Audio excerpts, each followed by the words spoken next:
Cinematic mode has just been announced in new iPhone 13, but don't be amazed. I'll try to show you that this feature has always been available in every single smartphone, like this one in front of you, which is Google Pixel 3 XL.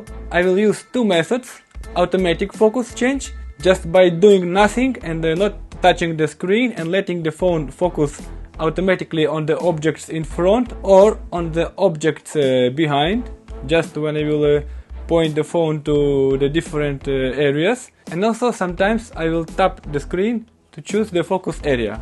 So let's check if the old Google Pixel 3 XL is capable of what Apple calls a cinematic mode. Just here in my simple setup I have few toys of my beautiful daughter, and I just installed a few lights so you can better see that scene behind. Let's do it.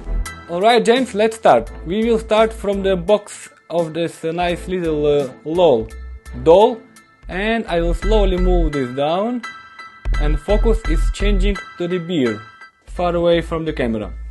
I specially placed a bag with nice bold white letters so you can clearly see how this Google Pixel is focusing. Now I will bring back the box to let the phone focus here.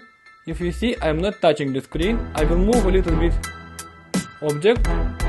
Look, now this box is totally in focus, and you can see that letters, the white letters Helly Hansen on my back are blurred. Okay, I will pull this down and the focus goes to Helly Hansen back with the beer. Now let's go to my object in the middle.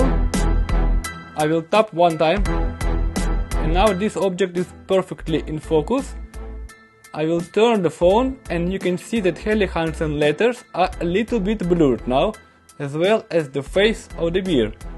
Now I will not touch the screen but just move the phone here. Now the beer and the bag are back in focus. I will move the phone like this, and look, now beer is in focus and all other objects are not in focus. If I tap here on LOL, this gets in focus. So that was very simple example that this feature has always been in your phones, no matter how old are they. Maybe that is not so brilliantly polished like in iPhone 13. And of course, unlike on new iPhones, I will not be able to change the focus here after all the video material has been shot. But come on guys, you can all do the same. If you like the video, smash like and check out the other videos on my channel, and I will see you there. Bye.